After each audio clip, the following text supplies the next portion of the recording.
Jai Sri Chaitanya Jaya Nityananda, Jai Jai Sri Chaitanya Jaya Nityananda, Jai Advaita Chandra Jaya Gaura Bhakta Vrinda, Jai Advaita Chandra Jaya Gaura Bhakta Vrinda.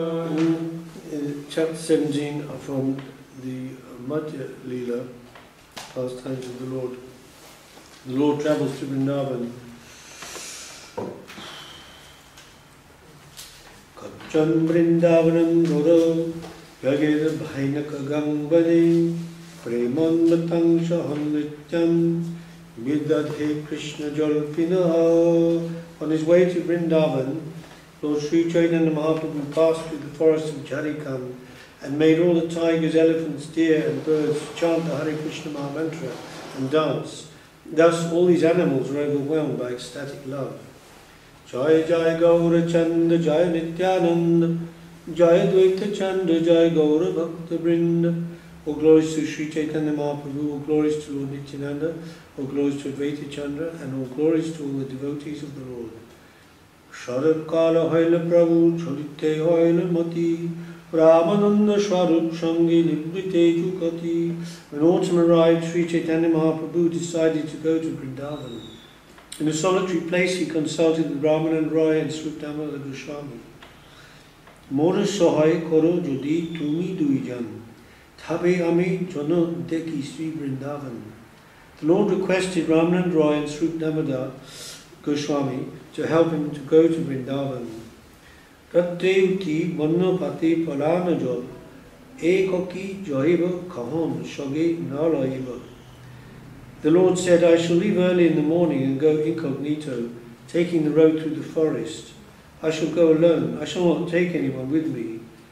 Kea jodi shangolaite pache utti dhai, sobare rokkiva jena kea nahi joy. If someone wants to follow me, please stop him. I don't want anyone to go with me. Prasanahana oga diva na mani baduk, thoma sobar shukke pate habi morashuk. Please give me your permission with great pleasure and do not be unhappy. If you are happy, I shall be happy on my way to Vrindavan. Dvijanakai tumi ishva svatantra je icha she koriba naha paratantra. Hearing this, Ramananda Rai and Sripad Goswami replied, Dear Lord, you are completely independent. Since you are not dependent on anyone, you will do whatever you desire. Kintu ama dunhar shun ek nivedani, tomar shuke amar shuk, kahila apani. Dear Lord, kindly hear our one petition. You've already said that you'll derive happiness from our happiness. This is your own statement. Amadun har mane tobe bodo shuka hoy, ek nivedan jodi dhara doyamoy. If you will please accept just one request, we shall be very, very happy. Uttam Brahman eko shangi avashya chahi, bhikka kari bhikka dibe jabe pastavahi. Our Lord, please take one very nice Brahman with you. He will collect alms for you, cook for you, give you prasadam, and carry your water pot while travelling. Manipati joite nohi bhaujana Brahman, agyokar sangi choloku vipra ekajan. When you go through the jungle, there will be no Brahmin available from whom you can accept lunch. Therefore, please give permission for at least one pure Brahmin to accompany you. Prabhuke, Nija Sangi Kano na loiba. Ek jani nile anera mani dukkha haiba. The Lord said, I shall not take any of my associates with me, because if I choose someone, all the others will be unhappy. Nitana Shangi Hoi Beka Snigda Joraman, Aiche Jabe Pai Tabe Nai Ekjan. Such a person must be a new man, and he must have a peaceful mind. If I can obtain such a man, I shall agree to take him with me. And in the purport, Srila Swami Maharaj says, this is relating to previously when the Lord travelled to South India with his, he took with him Kala Krishna Das, and he fell prey to the Patatari gypsy sect, and the Lord had to rescue him from there. So he's saying, not like that, but someone with, someone peaceful, self-controlled, and etc. which just shows he was even in the association of the Supreme Personality of Godhead himself, and he somehow got affected by Maya. How do you explain that? Explain that. With Krishna Surya sun, right? Wherever Krishna, like the sun, where there's a sun, there's no shadow. So where there's the Lord, there's no Maya. So how come Kala Krishnadas was apparently affected by Maya and taken away from Mahaprabhu's service? Any explanations can be offered for this peculiarity? Adi-lila. This is the desire of the Lord himself. That's one answer. He has many, from different angles. They want to show something, yes. And the other part, of course, is that when when Mahaprabhu returned to Puri and he released the Kala Krishnadas from his service, then he wasn't just like rejected in that way.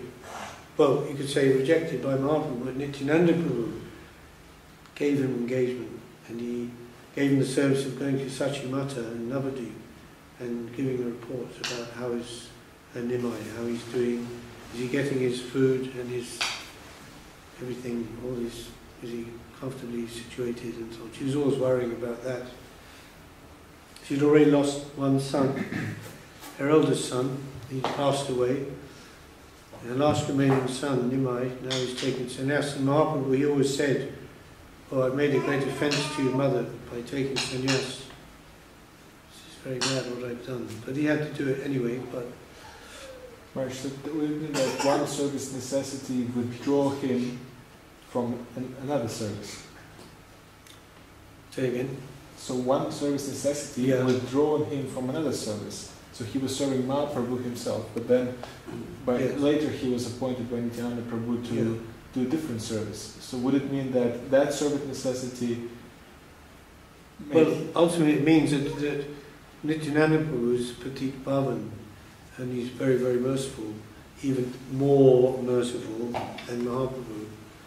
As in the case of Jaka and Madhai, when Mahaprabhu was going to finish the miscreants, and Nityananda Prabhu, against whom the offence had been made, prayed for Mahaprabhu to forgive them, and then he did.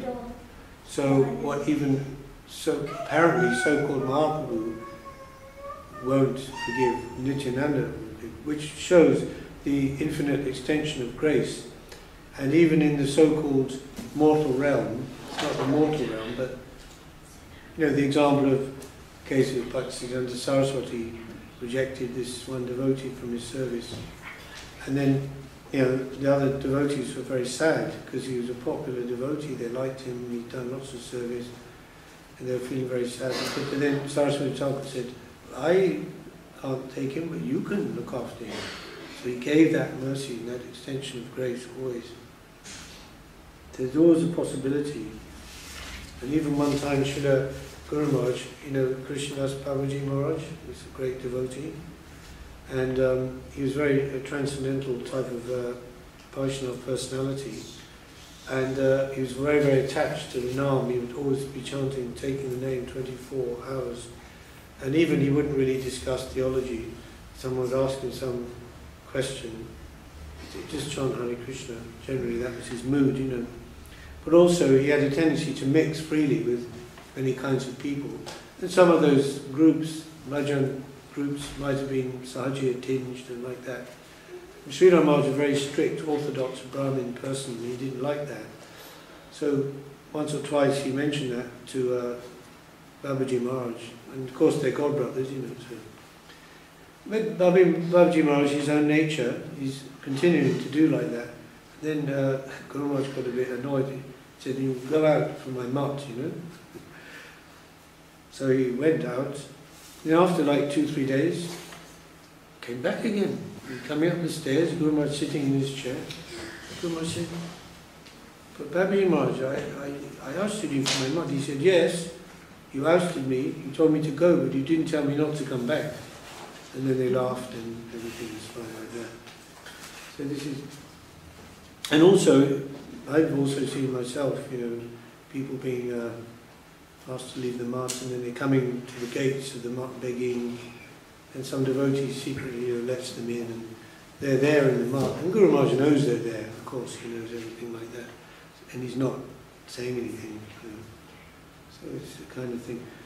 But at least officially and formally, externally, he had to show his position there, strictness of his position, maybe, in that example.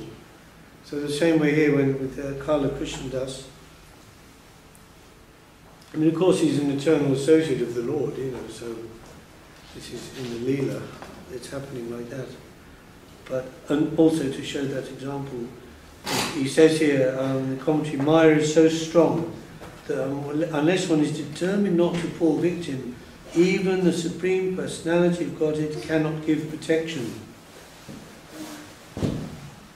So, the Supreme Lord and his representative always want to give protection, but a person must take advantage of their personal contact. If one thinks that the Supreme Lord or his representative is an ordinary man, he will certainly fall down. Svarup kahe, "Ei Balabhadra Bhattacharya, Thamate Sushnigdha Vado Pandit Sadhu Arya." Sripad Damodar then said, "Here is Balabhadra Bhattacharya, who has great love for you. He is an honest, learned scholar, and he is advanced in spiritual consciousness." So he'd already said, I won't take someone from our group, because then the others would be upset. Everybody would want to go with Mahaprabhu. So take a new other person. So this Balabhadra Bhattacharya was learned, honest, and not duplicitous, and also advanced in Krishna consciousness. So someone who's not duplicitous, they may not be showing great expressions of Krishna consciousness externally, because if someone tries to show themselves as very devoted, as the Bengali proverb goes, "Ati bhakti chorera lakshan," too much devotion is a symptom of a thief. Right? If someone comes to you and goes, "Ah, Prabhu, I'll serve you, I'll do every need, just say anything, and your wish is my command," you think, well, you might think, you know, right? Is there some motive there, or what? The symptom of a thief. So a person who assumes himself to be a great devotee, but mentally is thinking of something else, is duplicitous. So it's a very important quality for a devotee to be simple. It's one of the 26 qualities devotee mentioned by Sanatana Goswami, which are not they are. So simplicity. So this duplicity, you know, is like very much a symptom of material life and material consciousness. Hypocrisy, you know, saying one thing, doing another thing. So when the person's, you know, words and their life and their behaviour are absolutely in sync, then that's the sadhu, you know. Now, Srila Prabhupada was like that, was in the film last night, was showing like that, because it's very different. Many, but some so-called sadhus had already come in America like that, but they weren't that type, you know. And there's Balabhadra Bhattacharya. Bhattacharya, Srila Maharaj's Bhattacharya Brahmin line. I believe they're stemming from the Gotra of Gautam Rishi. Gautam Rishi he's famous, he's the founder of the Nyaya system, logic, one of the Saddarshan, or 6 philosophies of India, Saddarshan. Do you know what the Saddarshan are? No. You've seen that? Search for Krishna. Right. Is gone through that. 6, yeah. So we have Jaiminis, Karma Kanda. Karma is everything. So the system of karma is going on. No need for any God. God may be or not be, doesn't matter. But the karma, we do the good karma, then even after we die, after our death, the results of our good karma, the vibration of that continues in the world for the descendants. So that's the best thing. It's called Karma Mimamsa, or Jaimini. And Gautam Rishi, Nyaya, logic. And this Buddha, the system of Buddha. Then Vaisheshika, atomic theory, like materialistic atomic theory. The ultimate reality is the atom, the ultimate matter, source of everything. how many is that? 4? Canada. Canada. Oh, yeah, Canada's atomic theory, Vaisheshika, that's 5. What's the 6th one? And Vedanta. It's, Vedanta of Vedic Vyasa, but that's got two aspects, the real one and the so-called one. So, and all these are sages. Oh, Patanjali's yoga. Yes. Yeah.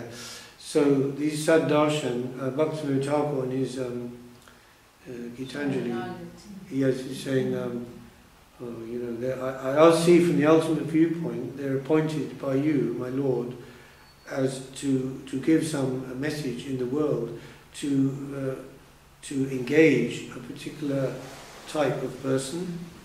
Okay, but ultimately the result of all these 6 teachings is only 2. One is dissolution, so-called annihilation of the soul. It's not annihilated, but in the sense of disappearing into the Brahma-jyoti. Brahma-nirvana, it's called Brahma-nirvana, either Brahma-jyoti or Nirvana, but similar. Or elevation to higher material spheres for increased material enjoyment. But there's no touch of your eternal devotion. So I offer respect to them, but from a distance. But the feet of your devotee is my only shelter. Like that. So this Balabhadra Bhattacharya, he was going to accompany the Lord. In the beginning, this is Srup Damodar speaking, he came with you from Bengal. It is his desire to visit and see all the holy places of pilgrimage. In addition, you may take another Brahmin who will act as a servant en route and make arrangements for your food. So he's sort of slipping another one in there, you know. Maharaj said, I'm not taking anyone. And then he said, but if I take anyone, it must be an independent person, not one of our group, and he must be like that. So he's suggesting Srup Damodar, suggesting Balabhadra Bhattacharya. And then, after praising him and his qualities, and seeing that Mahaprabhu was somewhat satisfied, he said, oh, and just one other one you can also take, you know, because you'll also need him to help you, because, okay, Balabhadra Bhattacharya, he'll take care of, you know, the things, you know, cooking things and all that, and then the other practical things, this other person can help, another kind of servant, to carry your cloth and water pot. And Balabhadra Bhattacharya will be doing the picture and cooking for you. So then Mahaprabhu accepted the request of Srup Damodar Pandit and agreed to take Balabhadra Bhattacharya with him. See, in the eternal Lila, we know that Mahaprabhu, Radha Bhav, Srup Damodar, Lalita Shaki. So Lalita Shaki, she's giving advice to Radharani also, how to be and how to act for Krishna's service and like that. So this is in the Leela. On the previous night, the Lord had visited Lord Jagannath and taken his permission. Now near the end of the night, the Lord got up and started immediately. He was not seen by others. Because the Lord had departed, the devotees, unable to see him early in the morning, began to search for him with great anxiety. While all the devotees were searching for the Lord, Srup Damodar restrained them. Then everyone fell silent, knowing the mind of Sri Chaitanya Mahaprabhu. The Lord abandoned walking on the well-known public road and went instead along a bypass. He thus kept the city of Cuttack on his right as he entered the forest. When the Lord passed through the solitary forest, chanting the holy name of Krishna, the tigers and elephants, seeing him, gave way. When the Lord passed through the jungle in great ecstasy, packs of tigers, elephants, rhinoceros and boars came, and the Lord passed right through them. Means between them, not through them. Of course. They parted, you know. See, the Lord is very, very happy in the jungle, you see, because he's come from a household life. He's fairly early on in his sannyas life. Very happy just to be in the natural environment, the jungle, the beautiful natural rivers, eating fruits and roots from the forest, simple spinach and roots, like this. He's feeling very satisfied with this environment.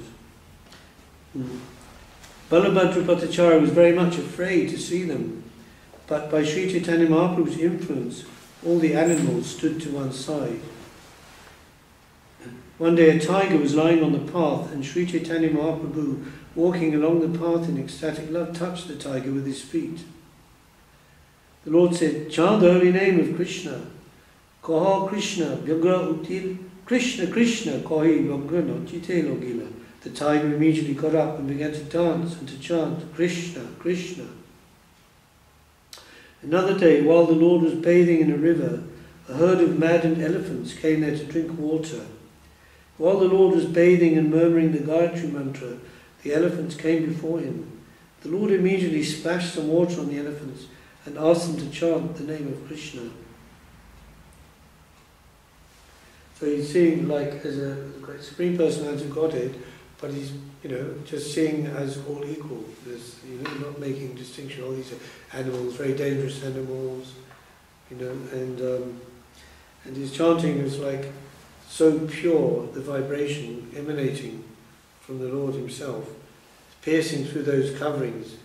Because when we say tiger, elephant, deer, they're just coverings. The Atma is the same. So it's piercing through those coverings like a needle, and like touching the Atma, and the Atma is awakening love of Krishna. They're dancing, chanting. Why not? It's possible. Not for an ordinary person, of course, but Mahaprabhu. I was reading somewhere that in some monks up in they're Buddhist monks, but it was interesting, the point about tigers and elephants, and what happened that they were up in the northeast Thailand in the jungle, and when these monks, they go on this wandering through the jungle, it's called Tudong, going on Tudong, and you have this little thing where they, I guess it's some kind of like a natural tent thing made of creepers and bamboo sticks, and they set up for the night. But one thing you mustn't ever do is put your tent on the path, the jungle path, because the animals are using it, right? So anyway, this one monk, he had this bright idea, that's a really good spot, so he put it right there on the path. So middle of the night, he's resting, and then he hears his footsteps coming on the leaves, a tiger, so you can smell it, rank, strong smell, meaty smell of the tiger. He's like frozen, Then he's, because of his spiritual practice, he's thinking, now I just go like that in the meditation, and if he eats me, then finish, doesn't matter. And somebody later will find my body, and no problem. Like that. So it was a test, but then after a few minutes or something, then you could hear it turn around and go away, So he was saying, actually, in the jungle, people are afraid of the tigers aren't the most dangerous. Generally, they won't go near a human. They will, if they see some human things, unless they may be sick or like very old and can't find food, can't catch animals, and then they see some humans, there camped, easy prey like. Otherwise, normally they won't. They'll just go away. But elephants, they're more dangerous. He said the elephants, they can just prick you with the trunk and smash you on the tree. Finished.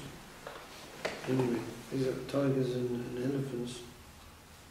The elephants whose bodies were touched by the water will stamp on you, like this. So they began to chant Krishna, Krishna, and dance and sing in ecstasy. Some of the elephants fell to the ground, and some screamed in ecstasy. Seeing this, Balabhadra Bhattacharya was completely astonished. Sometimes the Lord chanted very loudly while passing through the jungle. Hearing his sweet voice, all the does came near him. So he's chanting loudly, but his voice is very sweet.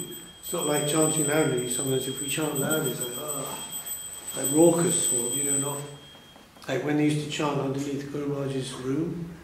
Because we come fresh from ISKCON and we're used to loud chanting. Sometimes even the japa, Hare Krishna, like this. So devotees were doing that, and Guru Maharaj told someone go down to stop or go away. So, different mood, huh? Srila Prabhupada, good, chant more and more loudly, you know. If it's right or wrong, it doesn't matter, just chant as loud as you can. Hearing the Lord's great vibration, all the does followed him left and right. While reciting a verse with great curiosity, the Lord patted them. And you've got this verse from the Srimad Bhagavatam, spoken by the gopis of Vrindavan, who said, "Blessed are all these foolish deer because they've approached Maharaj Nanda's son, who's gorgeously dressed and playing on his flute. Indeed, both the does and the bucks worship the Lord with looks of love and affection." While the Lord was passing through the jungle, 5 or 7 tigers came. Joining the deer, the tigers began to follow the Lord.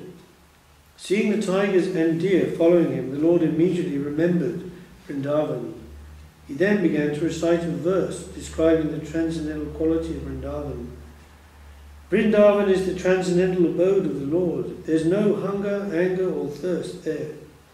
Though naturally inimical, human beings and fierce animals live together there in transcendental friendship. So that verse in Revelations in the Bible says in the end times, when the world again becomes perfect, like it was in the Garden of Eden in the beginning, the lion will lie down with the lamb. So this because previously, supposedly, there wasn't this inimicality. In Genesis it says that when, you know, all the creatures, and actually Adam was he named them. This is how it tells it. Whether you take it as metaphorical or whatever, but so, and presumably then, of course, they were vegetarian, right? Adam and Eve. Definitely they were vegetarian, and then, because in Paradise Lost, you know, the poem by Milton, which is an expansion of the Genesis story, supposedly received by him through revelation, by the angel Gabriel, used to come to him at night. And actually John Milton, he was a Puritan, but he was physically blind. So he used to do like, kind of, whatever, spirit writing or something. This incredible poem. But in there's one part where God sends the angel Raphael down to the Garden of Eden, and they prepare, Eve, you know, prepares a very nice lunch for him from the garden, from the fruits and things of the garden, you know. And they have this lunch, and in that part of the poem is describing where, because Adam is like looking up at the universe and all the stars and the universe, and it's kind of beginning to speculate, you know, like how it could be, what could be there, how God's created all these things, and Raphael, the angel, archangel, says, it's a very nice, what do you call it, soliloquy, and he's telling, the essence of it is that, you know, man is not supposed to know like everything, you know, be all-knowing. Only God is all-knowing. So there's a limit, you know. We also say that, you know, jnana has a limit, right? Jnana shunya bhakti. So anyway, they were vegetarian, and then they say that later on, after the fall, and they had to leave the garden, then the meat-eating thing started. That's also there. Well, so transcendental land of Vrindavan. And when the Lord said, "Chant Krishna, Krishna," the tigers and deer began to chant Krishna and dance. When all the tigers and deer danced and jumped, Balabhadra Bhattacharya saw them and was struck with wonder. Indeed, the tigers and deer began to embrace one another, and touching mouths, they began to kiss. When the Lord saw this fun, he began to smile. Finally, he left the animals and continued on his way.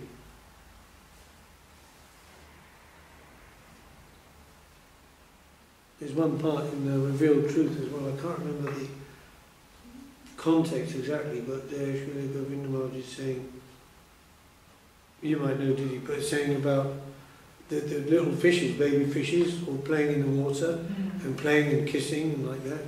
It's like a very natural kind of way of life, you know, how kids play and they roll around and it's very, very, very natural. So this was what was happening, you know, with these fierce, inimical animals. Various birds, including the peacock, saw the Lord and began to follow him, chanting and dancing. They were all maddened by the holy name of Krishna. When the Lord loudly chanted Hari Bol, the trees and creepers became jubilant to hear him. All living entities in the forest of Charikand, some moving and some standing still, became maddened by hearing the holy name of Lord Krishna vibrated by Sri Chaitanya Mahaprabhu. So this is a huge area in central India, which is covered with mountains and jungles. It's not just like one forest, Charikand, it's like a whole tract of land, including various provinces. In all the villages through which the Lord passed, and in all the places he rested on his journey, everyone was purified and awakened to ecstatic love of God. When someone heard the chanting of the holy name from the mouth of Sri Chaitanya Mahaprabhu, and someone else heard this chanting from that second person, and someone again heard this chanting from the third person, everyone in all countries became a Vaishnava through such disciplic succession. Thus everyone chanted the holy name of Krishna and Hari, and they danced, cried and smiled. The Lord didn't always manifest his ecstasy. Being afraid of a great assembly of people, the Lord kept his ecstasy concealed. Although the Lord didn't manifest his natural ecstatic love, everyone became a pure devotee simply by seeing him and hearing him. In this way, the Lord personally toured Bengal, East Bengal, Orissa, and the southern countries, and he delivered all kinds of people by spreading Krishna consciousness. Because even his name means Krishna Chaitanya means Krishna consciousness, Chaitanya consciousness. So he is Krishna conscious, and anyone who sees him or comes in contact with him will also be Krishna conscious. Which, of course, is unusual. It's not a normal sannyas name. That was the thing that was given by Keshav Bharati spontaneously. He gave him, oh, you're Krishna Chaitanya, like that. It's not one of the 108, sannyas names. It's normally given. When the Lord came to Charikand on his way to Mathura, he found that the people there were almost uncivilized and were devoid of God consciousness. The Lord gave even the Bheel, B-H-E-E-L, the Bheel, an opportunity to chant the holy name and come to the platform of ecstatic love. He delivered all of them. Who has the power to understand the transcendental pastimes of the Lord? The Bheels are, he relates them to the Negroes of Africa.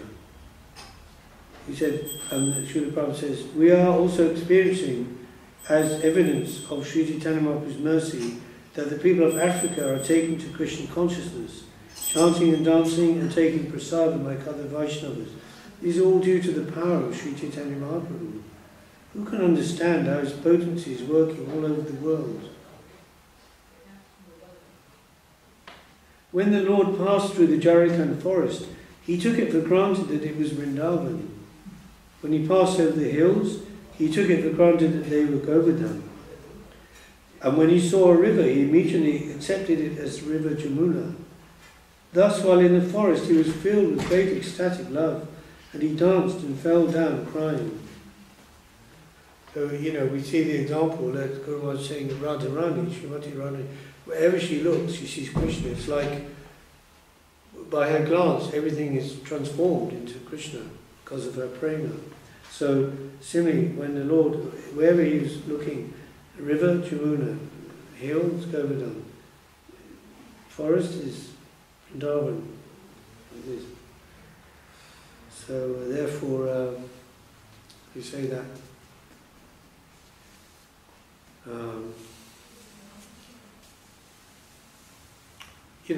What's that? Sanskrit sees love and bliss coming from all direction. Every atom is actually emanating bliss of Krishna Prema in that stage, if one can see it, feel it and experience it. Or maybe we're just seeing dull matter, Hare Krishna.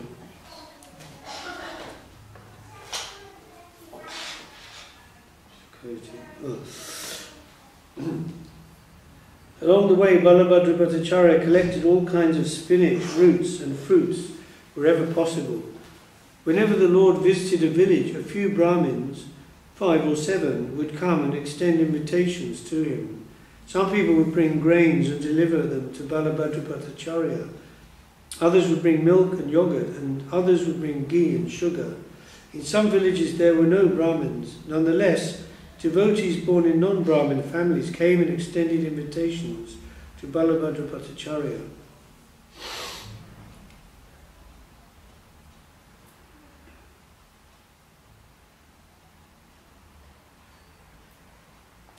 He says in the commentary here that generally the strict Mayavadi sannyasis, they won't accept any invitation from non-Brahmin people.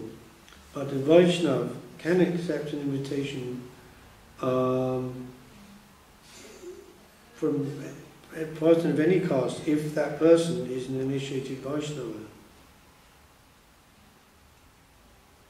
So they're called Shudra Mahajans. Yes, that phrase is wonderful.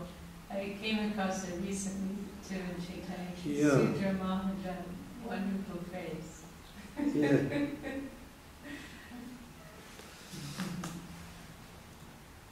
Balabhadra Bhattacharya used to cook all kinds of vegetables gathered from the forest, and the Lord was very pleased to accept these preparations.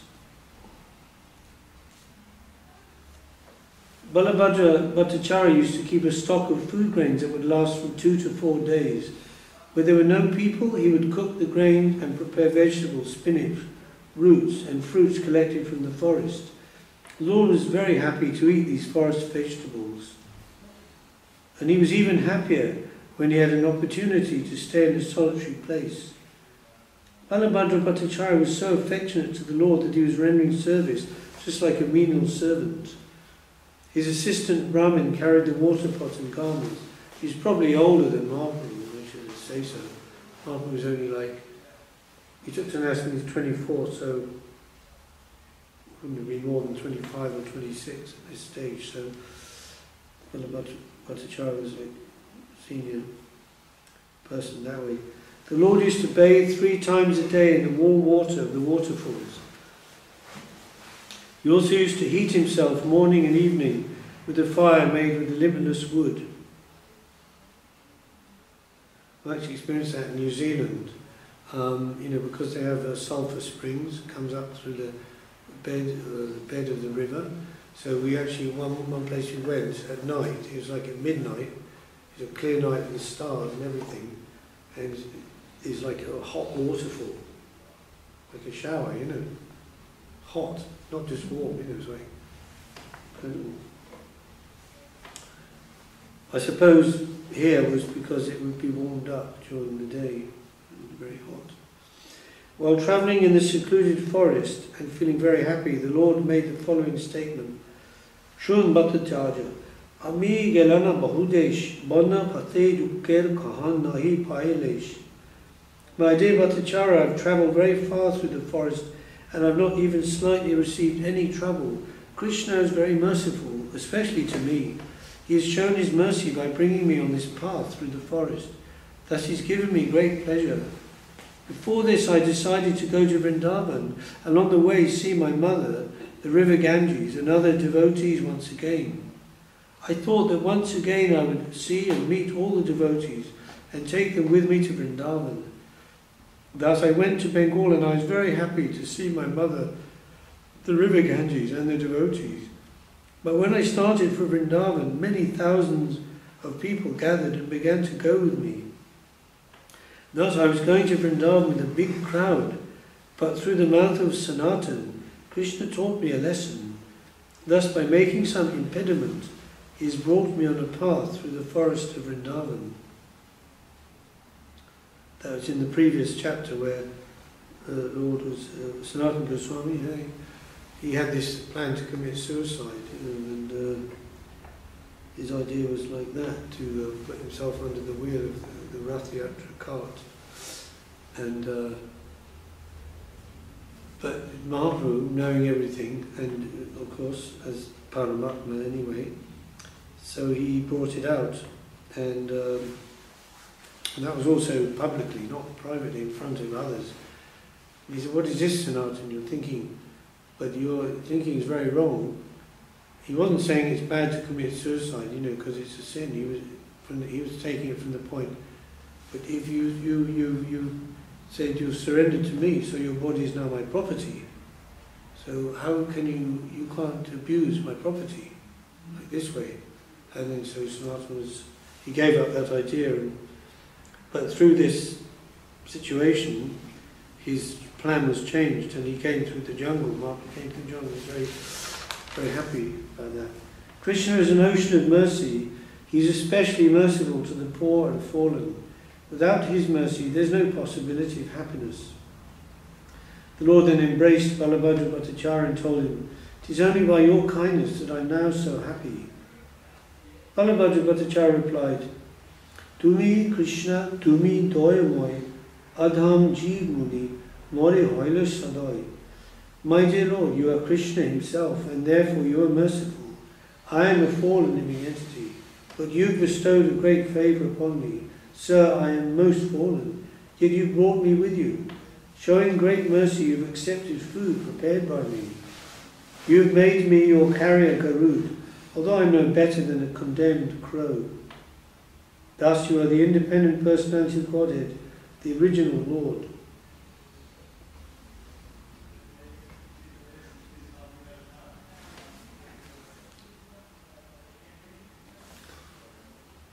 And he quotes, actually no, I think it's probably inserted by Kaviraj Goswami because it's from the Bhavata Dipika, which is a commentary on Srimad Bhagavatam by maybe the Goswamis, isn't it?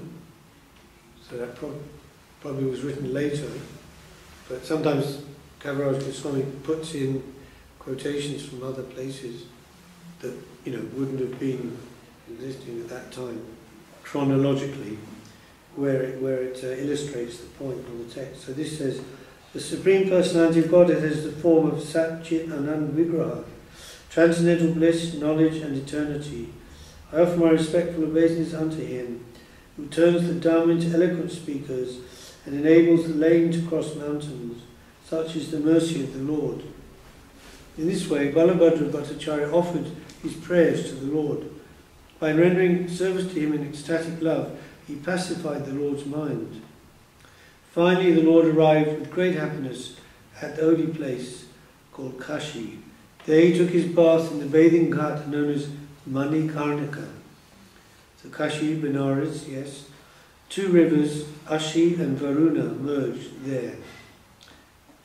And why it's called Manikarnika, Karna means the ear, and Mani is jewel, that's an earring. So an earring, according to the history, a jewelled earring from the ear of Lord Vishnu fell there. Or some people say from the ear of Lord Shiva.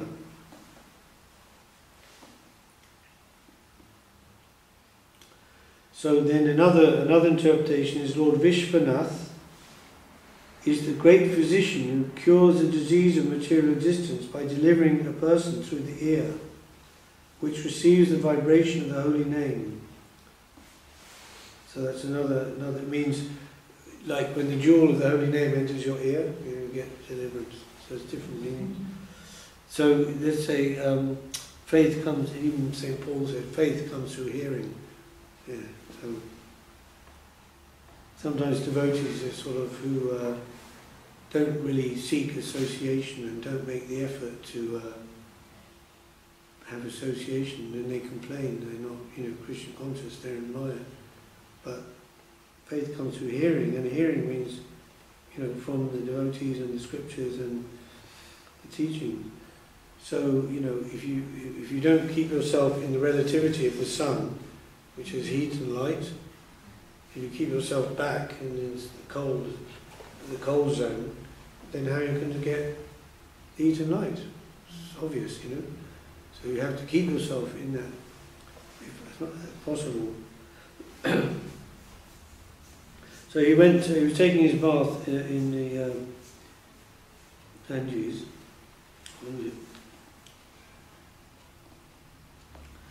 Yeah, this is supposed to be a very special place, this Manikarnika, and particularly this Manika is a bathing gut, and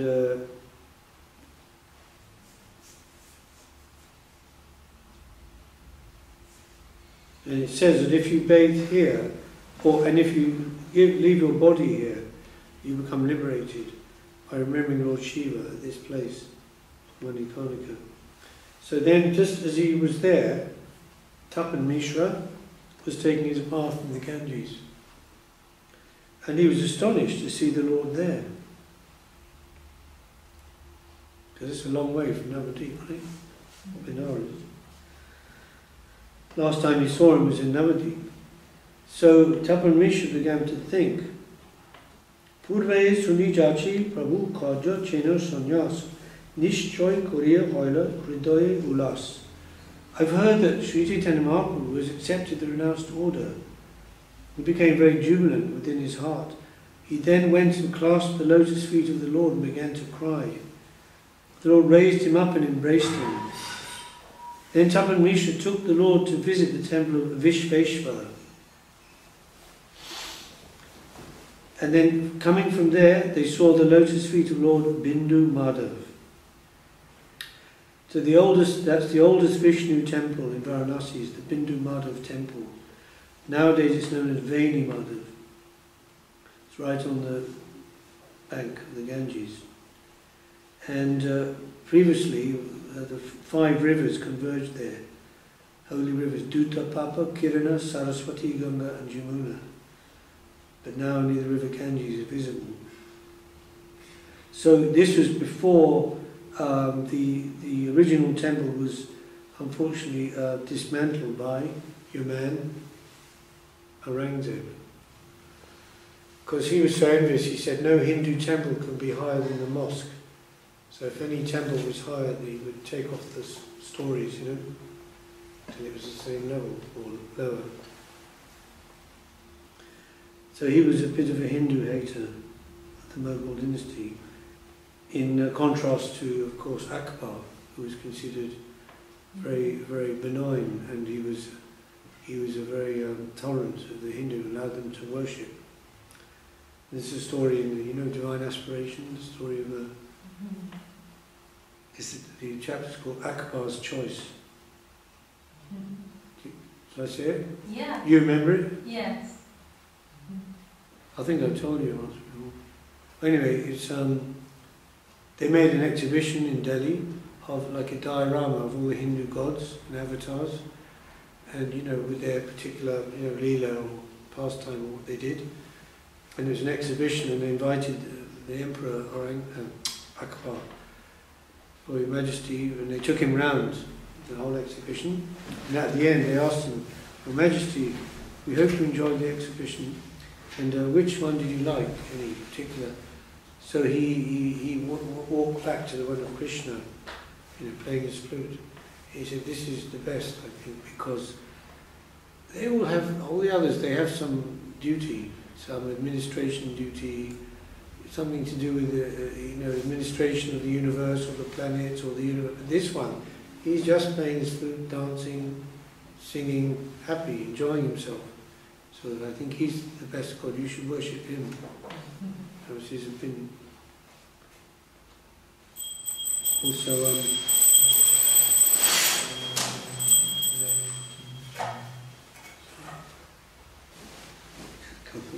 few minutes. So in this temple of Bindu Madhav, okay, so what he did was Aurangzeb, unfortunately, he demolished the temple and put a mosque in its place. But later on, another Bindu Madhav temple was built by the side of the mosque when things had calmed down, and that's the temple that's still existing now. So in this temple there are deities of four-handed Narayan and the goddess Lakshmi. And in front is a column, the Garuda column.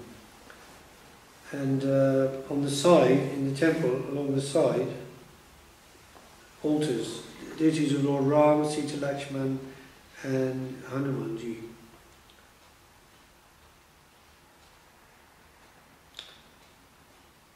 But then he's telling here in the purport that this temple was traditionally looked after by the king, the king of that area, who was a Vaishnava and a Brahmin, and he was making arrangements for the worship of the deities.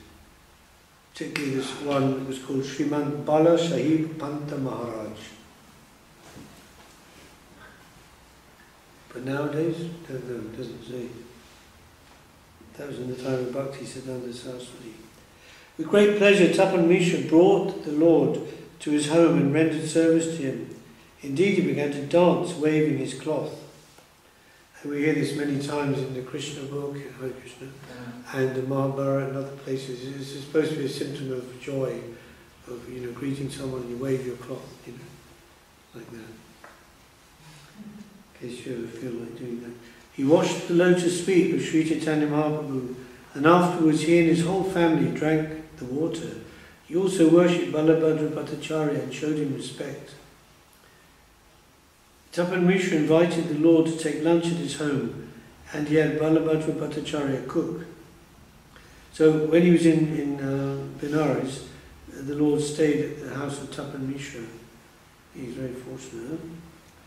Because so many people are asking and giving him invitation to come stay with them and have their meals with him and so on. So near his house of Tapan Mishra is a bathing ghat called Panchanadi Ghat. And daily the Lord used to take his bath there. And that you could have the darshan at the temple of Bindu Madhav. Go in the temple and have his darshan, and then he'd go for lunch at the Tapan Mishra's house. And near the temple there's a big banyan tree, and it said that after eating he would go out and rest under the tree. And it's till today known as Chaitanya-vat. But due to, over time, and due to the local dialect, became known as Yatan-vat. They still call it Yatan-vat.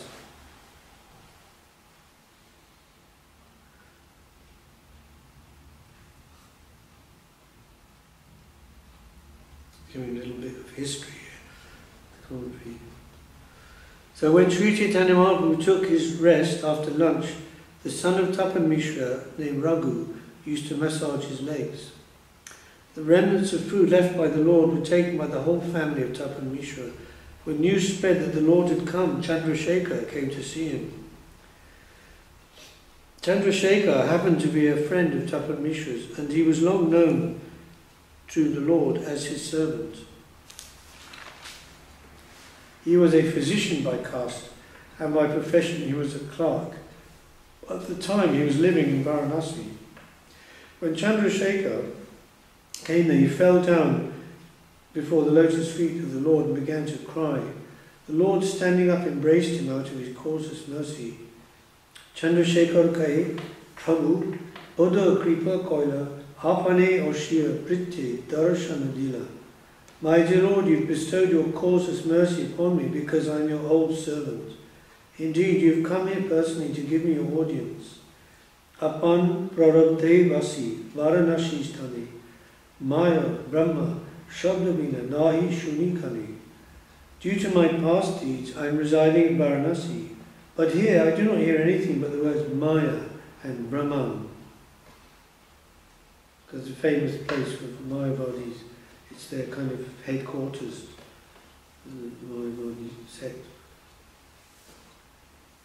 There are the Mayavadis or worshippers of Lord Shiva, or worshippers of the Panchapasana system, worship 5 gods, right? 5 gods are Surya, Ganesha, Vishnu, Shiva and Maya, and Durga, yeah. But this worship is a kind of Mayavadi worship, because it's not like the worshipping with the idea of eternal service. It's worship to get liberation, The idea you worship the Lord, then you get your liberation, your mukti. And even many so-called devotees of Narayan do it.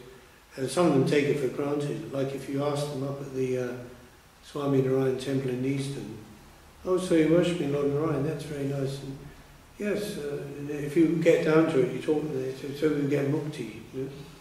That's their idea. So it's very different than Vaishnava idea. So generally speaking, it's not the place for devotees from that point. It's not that we can, it's a holy place, definitely we can go and visit there and worship Lord Shiva. But generally the Vaishnavas live in the Vishnu Tirthas, right, where Lord Vishnu's temples are present. So Chandra Shekar was feeling that he said here, due to my past deeds I'm residing here, but he didn't like it much because of just all day long is Maya, Brahman, Bhakti, hearing this, nothing about Bhakti, Nitya Bhakti. So according to one's past deeds, or misdeeds, one takes birth accordingly. It's called Durjati. That's what they were saying, was, Sanatana Goswami, Rupa Goswami, Durjati means because of our bad birth, we've come into this association, Muslim association, and all. However, Brahma Samhita says, Karmani nirdadhati kintu cha bhakti bhajam. There's no karma attached to the past deeds or misdeeds of one in devotional service. So karma phal actually is applicable to karmis, not bhaktas. But Chandra Shekar, he's a great devotee of course, but he's taking it like that for himself. As a result of my past misdeeds, I have to be here.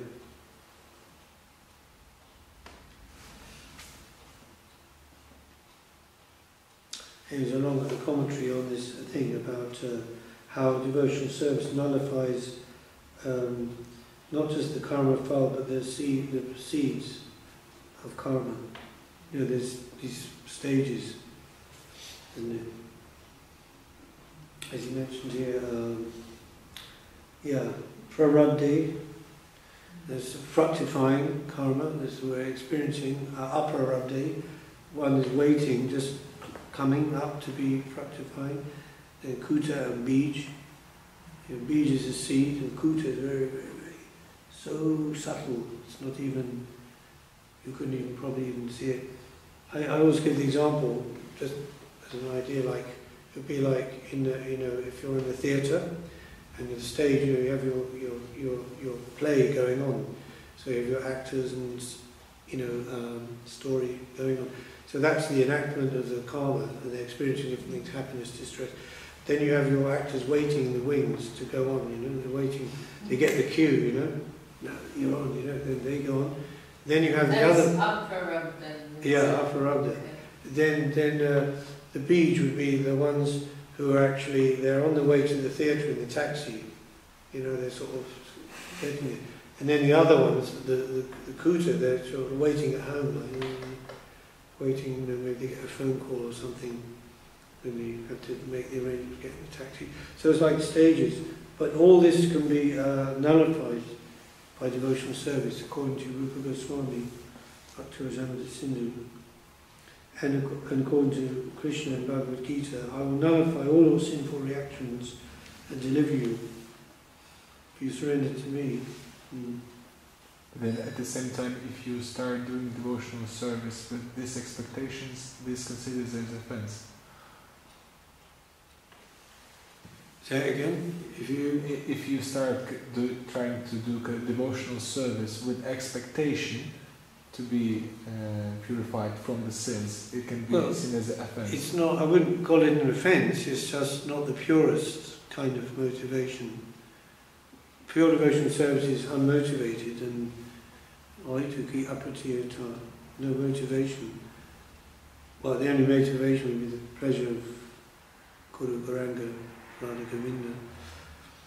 But it's just not, it's mixed, with some, be like Jnana Mishra, right? Mixed with desire for liberation, something like that. But as it's said also in the Srimad Bhagavatam, whatever is your motivation, if you engage in devotional service and chanting the holy name, then it's very good. You'll come to the pure stage in time. the power of the holy name. Oh, let's finish. Well, I'll just do this because it said, Chandra Shekar continued, there's no talk at Varanasi other than discussions on the 6 philosophical theses we just mentioned.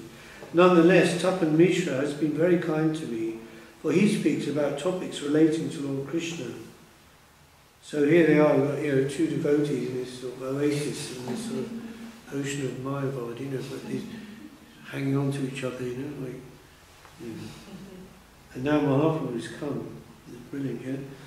My dear Lord, we too think of your lotus feet incessantly. Although you are the omniscient Supreme Personality of Godhead, you granted us your audience. So just see, they're intensely thinking of the Lord, and the Lord appeared to them. My Lord, I've heard you're going to Vrindavan. Please stay at Varanasi for some days and deliver us. We are your 2 servants. And then Tapan Mishra said, my dear Lord, as long as you stay at Varanasi, please do not accept any invitation other than mine. This sort of selfishness and devotional service. Mamata, it's called mamata, means, sense of possessiveness of the Lord. Amito tama, tumito ama, Bhakti says in his bhajan. I am yours and you are mine. That kind of way. Even though he had not made such a plan, the Lord remained for 10 days at Varanasi, being obliged by the request of his 2 servants. Anyway, then it goes. This thing goes into the bit about Prakashananda Saraswati. And he was criticising the Lord. He was sentimentalist Chaitanya. And he's so young, what does he know?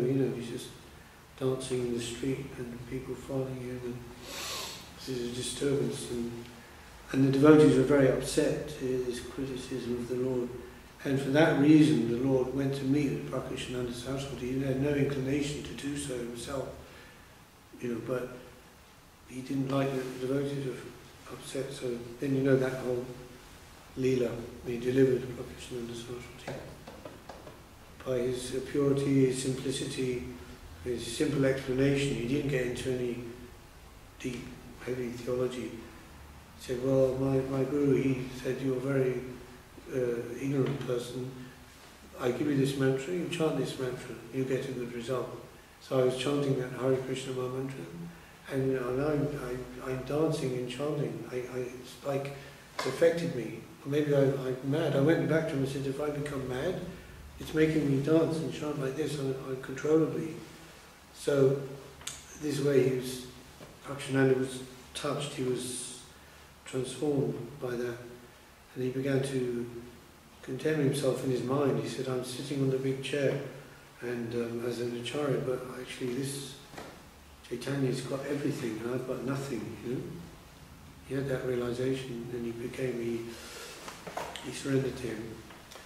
And he compared in the revealed truth where Srila Govinda Maharaj talks about this lila, that meeting, it tells it very nicely. It's an answer to a question when the devotee asks about chanting the holy name. He gave that as an example. He explained that lila about Mahaprabhu's simple approach to chanting the holy name as ordered, by his guru. And with that mood, not sort of has to do anything or achieve anything, or just doing it as a service, as a servant. So then Krishnanda Saraswati was delivered, and what was the point before? Just done. Oh yeah, about why he was. I think you were just talking about his time in Varanasi. Varanasi, yeah, but specifically where he mentioned that in Revealed Truth, and it's not much, I forget now, but it was, The moment when he surrendered to Chaitanya.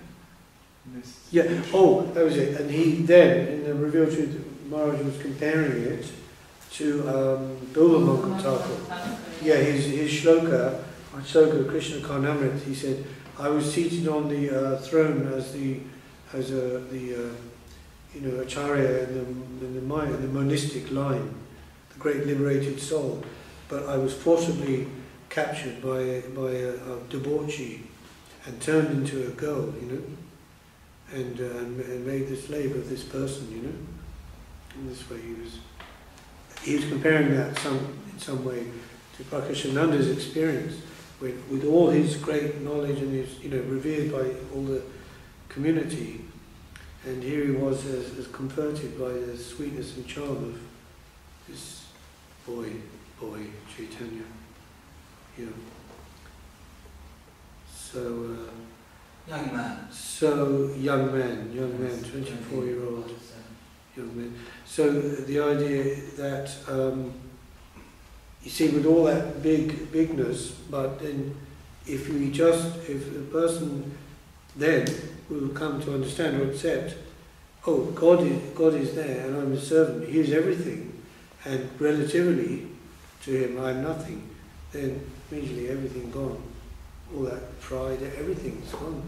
It's like, I have no position. Unless He will give me anything, I'm just like a doll in His hand or something like that. So that's just you have the big gold, the big bags of gold, where you think it's very valuable, and you're very rich and you have everything. Then when you go to cross the river, to the other side, you just drown, It just takes you down. So that you'll have to let everything go. And that's just Brahmabhuta Prasanatma, Nasochiti Nakanshti. That's just letting go. That's just Sarvadhamma Purushija, that's surrendering. It's not even savor yet. So, as Guru says, you have to come as naked before the Lord, your Atma, Your Atma, as if naked, come with the Lord, and now you can do something with you. But if you're coming with all this baggage, all the baggage has to be gone first, Like the example Guru Maharaj gave of, in this school in America, learning the music, the question on the questionnaire, they would say, have you had any experience of music previously to come into this school? And if you check the box, yes, I learned this, I was here, I did this. Oh, double fee you have to pay. Because first we have to unlearn you from all those things.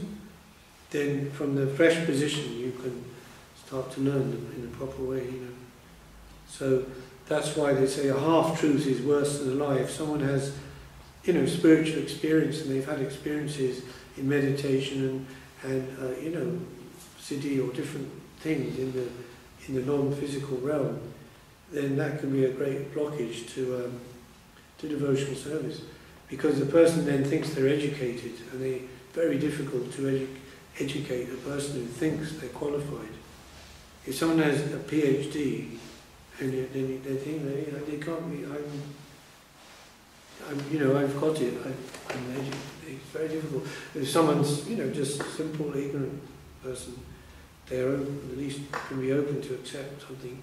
So although jnana is above karma, of course, but from another point of view, because karma is looking like bhakti, there is activity, there is movement, there is engagement of the senses and all these things. And in jnana there's nothing, there's just, it's like just samadhi. So from that position, the karma can be sort of turned into bhakti more easily, because you just have to change the focus and the target, not what you're doing necessarily. I mean, some changes, of course, stop eating meat, gambling, those things. But in terms of the sense world, you change your target for the service of Krishna, not the service of A, B, C, D, my senses, my satisfaction, friendship, society, family, nation, universe. Just change it, Whereas in the absissa, in the nullified realm, Brahma Nirvana, what are you going to do? The person's stuck in there, they won't even hear you. They can't hear because it's like underwater, you know. But it can happen, of course, it can happen. But the powerful, like Guru Maharaj says, if someone's in a deep coma, an ordinary doctor can't really help them. An ordinary GP, you know, you go to the GP and you tell the GP, oh, this is my problem, I'm feeling this, etc. Then through that discussion they can understand, give diagnosis. Here's the you know, diet, eat this, don't eat this, and here's the medicine. Okay, someone's really out there, you know, in a coma. The GP can't help. That requires a specialist. They give injection, heavy injection, you know. Then the person comes out of that into at least some bit of consciousness, and then they can cooperate with the doctor for their improvements. So that's why it's always said to avoid that position. You know, in Papanijivnamtam there's a verse, Hanuman is saying, when Mukti Devi comes to give service, he says, oh, stay a little far from me, because if I have your association, I will forget my service to my Lord in Ram, and so he's very wary about that. Sorry, we have to finish. Don't you have to finish, but should finish. Hare Krishna, would you just come over? You here all the time for a while yourself? I got here on Sunday. Oh, you've been here, okay. Yeah, on Sunday. Great, great. Do you remember the book? Yeah, I didn't bring it though, because because I wasn't kind of aware, conscious that you were here, but it's there. But I told you I'd be here. Anyway, it doesn't matter. Yeah, I can come anytime. I'll go to your place again. Anytime, yeah. I mean, so you're just staying here for a week now, is it here? Okay, yeah. Can bring that, and there's some letters as well. Yeah. Would you be able to join through your own, would you? If you can, or if you feel... Yeah. Oh, please, thanks, yeah.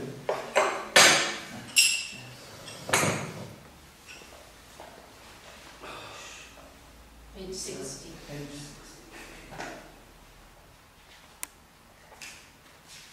Hare Hare Nama Krishna Yadavaya Namaha. Hare Hare Nama Krishna Yadavaya Namaha. Yadavaya Madhavaya Keshavaya Namaha. Yadavaya Madhavaya Keshavaya Namaha. Prabhupada Govindaram Madhusudana. Madhusudana.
Chaitanya-charitamrta ki Srila Gurudev ki Srila Guru Maharaj ki Acharya Maharaj ki Srila Guru Bharaka ki Bhakti Vinashna Bhagavan Singh Dev ki Bhakti Brahma Sripad Maharaj